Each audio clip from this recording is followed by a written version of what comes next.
अस्सलाम वालेकुम। इस वीडियो में हम डिस्कस करेंगे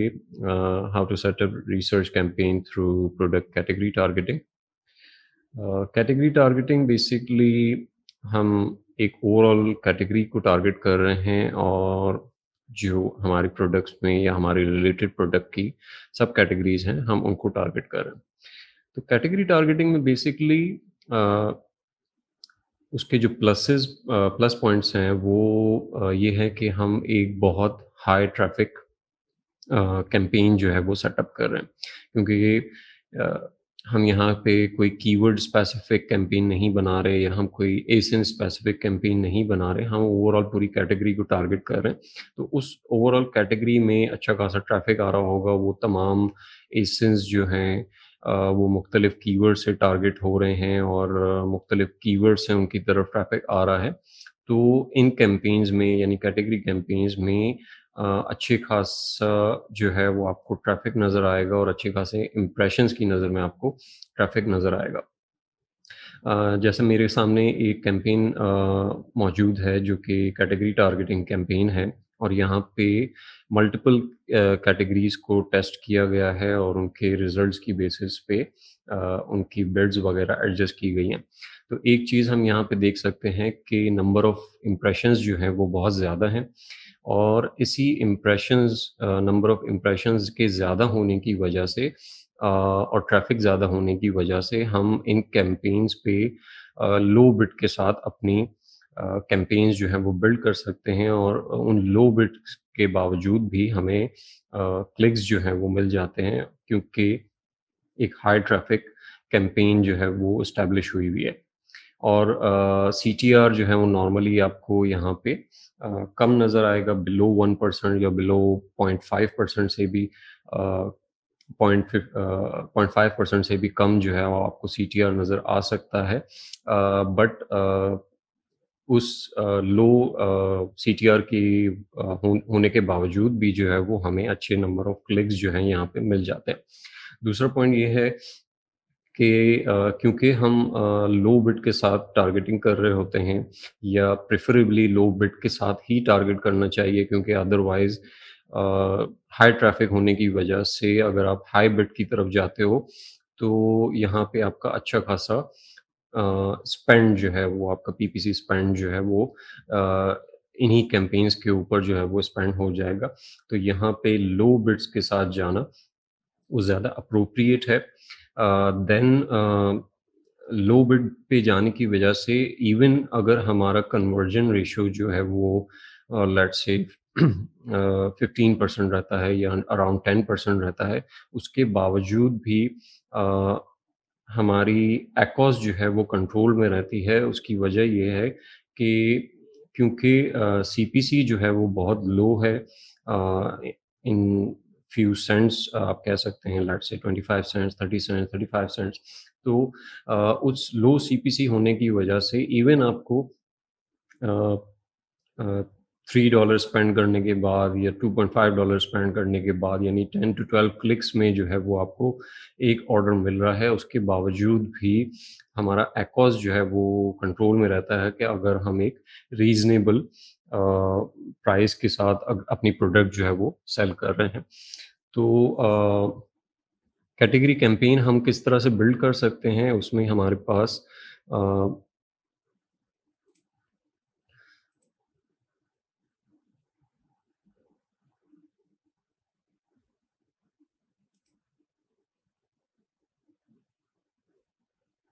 यहाँ पे अगर जब हम न्यू कैंपेन जब एक सेटअप करते हैं, तो हमारे पास 3 तरह की कैंपेन टाइप्स मौजूद होती हैं, sponsored product, sponsored brand, sponsored display.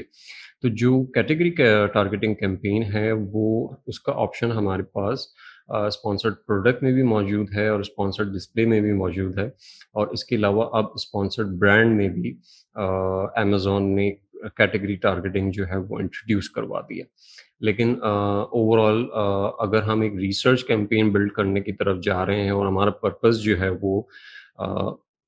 Category targeting के थ्रू ऐसे एसेंस रिसर्च करना हमारा पर्पस है या हमारा ऑब्जेक्टिव है कि जहाँ पे हमें कन्वर्जन्स मिल रही हैं और हम फिर एक पीपीसी फ़नल के थ्रू इस कैटेगरी कैंपेन से उन एसेंस को निकाल के अपनी एजेंट टारगेटिंग की कैंपेन की तरफ मूव कर सकें। तो उसके लिए जो एप्रोप्रिएट ऑप्शन है वो स्पॉन्सर्ड प्रोडक्ट का है कि उसकी वजह ये है कि स्पॉन्सर्ड प्रोडक्ट में जो कैटेगरी टारगेटिंग अवेलेबल है, अ, हम मैनुअल कैंपेन में जो हमारे पास प्रोडक्ट टारगेटिंग का जो ऑप्शन अवेलेबल होता है, वहाँ पर हमें हमारे पास या तो हम एसिन टारगेट कर सकते हैं या अदरवाइज़ कैटेगरी टारगेट कर सकते हैं। अब यहाँ पे स्पॉन्सर्ड प्रोडक्ट में एक बेनिफिट ये है कि अगर स्पॉन्सर्ड प्रोडक्ट में एक कैटेगरी टारगेटिंग कैंपेन सेटअप की गई है, तो अमेज़न जो है उनकी सर्च टर्म्स भी प्रोवाइड करता है कि वो किन एजेंट्स के ऊपर टारगेट हुआ है एक कैटेगरी के अंदर। तो हमें अपनी रिसर्च कैंपेन बिल्ड करना जो हमारा मेन ऑब्जेक्टिव है कि यहाँ पे हम एसेंस जो हैं वो फ़िल्टर आउट कर सकें और शॉर्टलिस्ट कर सकें और फिर उनकी लेज़र टारगेटिंग उन्हें इस एसेंस के ऊपर अपनी कैंपेन्स जो हैं वो बिल्ड कर सकें। तो वो पर्पज़ जो है वो हमारे यहाँ स्पॉन्सर्ड प्रोडक्ट की कैटेगरी कैंपेन्स में मीट हो जाता है। स्पॉन्सर्ड डिस्प्ले में भी हमें अच्छे रिज़ल्ट्स मिलते हैं और समटाइम्स जो है वो प्रोडक्ट स्पॉन्सर्ड प्रोडक्ट से ज़्यादा बेहतर रिज़ल्ट मिलते हैं क्योंकि स्पॉन्सर्ड डिस्प्ले के जो एड्स हैं उनकी विज़िबिलिटी ज़्यादा है, उनकी प्लेसमेंट बेहतर है। अगर हम प्रोडक्ट पेज पे उनके प्रोडक्ट डिस्प्ले पेज पे अगर उनके एनालाइज़ करें, तो हम जो स्पॉन्सर्ड डिस्प्ले के जो एड्स हैं, वो ज़्यादा बेहतर पोज़ीशन्ड होते हैं in comparison to the sponsored product campaigns के। लेकिन उसमें स्पॉन्सर्ड डिस्प्ले में अमेज़न का डाटा जो है वो सर्च टर्म्स यानी हमें स्पेसिफ़िक एसेंस का डाटा जो है वो प्रोवाइड नहीं करता, तो हम वहाँ से एक रिसर्च कैंपेन बिल्ड नहीं कर सकते। हम डेफ़िनेटली वहाँ पे कैटेगरी कैंपेन ज़रूर बिल्ड कर सकते हैं और वहाँ से रिज़ल्ट जो है वो ले सकते हैं। बट वहाँ से हम स्पॉन्सर्ड डिस्प्ले के ऐड से हम एसेंस जो है वो फ़िल्टर आउट करने की कोई कैंपेन नहीं एस्टैब्लिश कर सकते। अच्छा, अगर हम स्पॉन्सर्ड प्रोडक्ट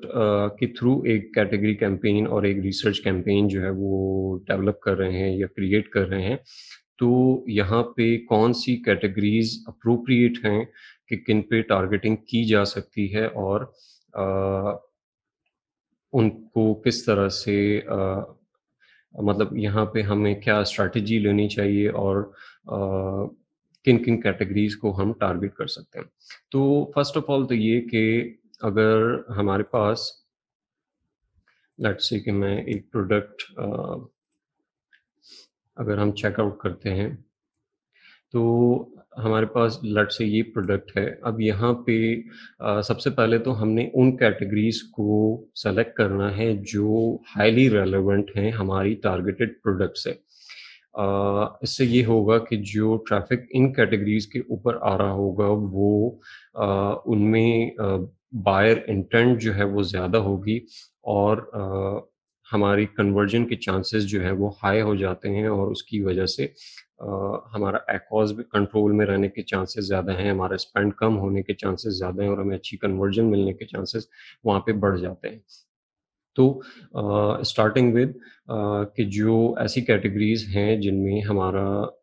रिलेटेड प्रोडक्ट या हमारा टारगेटेड प्रोडक्ट लिस्ट हुआ है, हम उन कैटेगरीज़ को इनिशियल बेसिस पे पिक करें और उनके ऊपर रिसर्च कैंपेन बिल्ड करना शुरू करें। वो कैटेगरीज़ जो हैं एक भी हो सकती है जो सब कैटेगरी है अगर हम सब कैटेगरी यहाँ पे बात करें, तो यहाँ पे हमें सब कैटेगरी नज़र आ रही है और मेन कैटेगरी नज़र आ रही है। मेन कैटेगरी की इस प्रोडक्ट की हेल्थ एंड हाउसहोल्ड है, लेकिन सब कैटेगरी जो है वो डिफरेंट है। तो नॉर्मली ऐसा भी होता है कि एक ही प्रोडक्ट जो है वो मल्टीपल सब कैटेगरीज़ में लिस्टेड होती है, तो वहाँ पर इस सिचुएशन में हम मल्टीपल कैटेगरीज़ को भी टारगेट कर सकते हैं, अगर वो मल्टीपल सब कैटेगरीज़ जो हैं, वो हाइली रेलेवेंट हैं हमारी प्रोडक्ट के साथ। तो यहाँ से हम अपने मेन जो प्रोडक्ट है, उससे हम फाइंड आउट करेंगे कि हमारी रेलेवेंट कैटेगरीज़ कौन-कौन सी हैं। उसके अलावा जो हम जिन कैटेगरीज़ को टारगेट कर सकते हैं, उनमें ऑप्शन हमारे पास अगर हम सुपर रेलेवेंट कैटेगरीज़ के बाद भी हम कुछ नई कैटेगरीज़ को टेस्ट करना चाह रहे हैं, तो उसमें हम फिर ये कर सकते हैं कि हम अपनी टारगेट प्रोडक्ट के साथ ये देखें कि उसके साथ फ्रीक्वेंटली बॉट टुगेदर प्रोडक्ट्स जो हैं वो कौन-सी हैं और वो किन कैटेगरीज़ में आ रही हैं। तो उसकी वजह से हमें और भी ब्रॉडर कैटेगरीज़ जो हैं वो मिल सकती हैं, जहाँ पे हमारी प्रोडक्ट के कन्वर्जन के चांसेस मौजूद हैं। वो रेलेवेंट कैटेगरी से जो है वो कम होंगे, लेकिन वहाँ पे फिर भी चांसेस जो हैं वो फिर भी मौजूद होंगे क्योंकि अ, वो ब्रॉडर कैटेगरीज़ जो हैं वो हमारी प्रोडक्ट से हमारी टारगेटेड प्रोडक्ट से रिलेटेड हैं और उसके साथ फ्रीक्वेंटली बाय की जाती हैं। अगर हम दूसरे किसी प्रोडक्ट पेज पे देख सकते हैं तो फ्रीक्वेंटली बॉट टुगेदर जो है वो हमें प्रोडक्ट पेज पे आपको अमेज़न के प्रोडक्ट डिस्प्ले पेज पे आपको नज़र आ जाएगा कि कौन-कौन सी प्रोडक्ट जो है वो फ्रीक्वेंटली बॉट टुगेदर हैं। तो हम लेट्स से ये प्रोडक्ट चेकआउट करते हैं। तो अगर हम कास्ट कवर की तरफ जा रहे हैं और इस प्रोडक्ट को टारगेट करना चाह रहे हैं और इसके ऊपर एक रिसर्च कैंपेन बिल्ड करना चाह रहे हैं, तो सुपर रेलेवेंट कैटेगरीज़ के बाद हम इन कैटेगरीज़ पर भी अपनी टारगेटिंग कर सकते हैं जो फ्रीक्वेंटली बॉट टुगेदर हो और उन पे भी अपनी रिसर्च जो है वो बिल्ड अप कर सकते हैं। कैटेगरी टारगेटिंग के रिज़ल्ट जो हैं वो जैसा कि मैंने पहले कहा कि हमने यहाँ पे जो स्ट्रैटेजी है वो बहुत नैरो बिडिंग के साथ जो है वो स्टार्ट करनी है। हम बहुत लो बिड से स्टार्ट करेंगे। आप एट अ टाइम जो है वो मल्टीपल कैटेगरीज़ जो हैं वो टेस्ट कर सकते हैं अगर तो आपका बजट अलाउ करता है। अदरवाइज़ अगर आपके पास स्पेंडिंग बजट जो है वो कम है और आप ज़ मल्टीपल कैंपेन्स को एक साथ टेस्ट नहीं कर सकते, तो उसमें ज़्यादा एप्रोप्रिएट ऑप्शन ये है कि हम वन बाय वन अपनी कैटेगरीज़ को टेस्ट करते रहें और वहाँ से अपनी कैंपेन्स जो हैं वो बिल्ड करते रहें।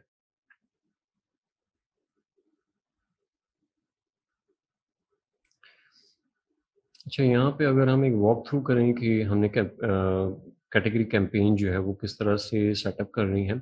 तो सबसे पहले तो हम कैटेगरी नेम, पोर्टफोलियो वगैरह और अपने कैंपेन के बजट्स वगैरह जो है वो अलाउ कर देंगे। एट लीस्ट यहाँ पे बजट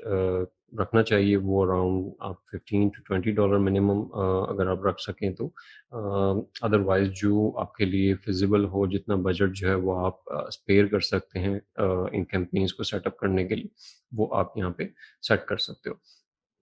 बिडिंग स्ट्रैटेजी हम डाउन ओनली के साथ जाएँगे और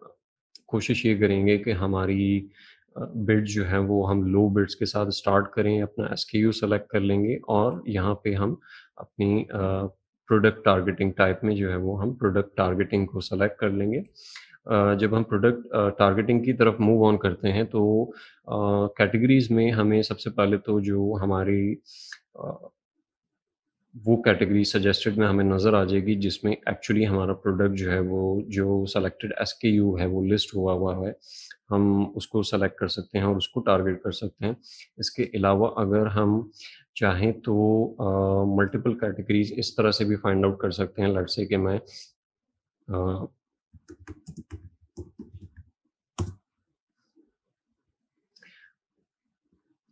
अगर मैंने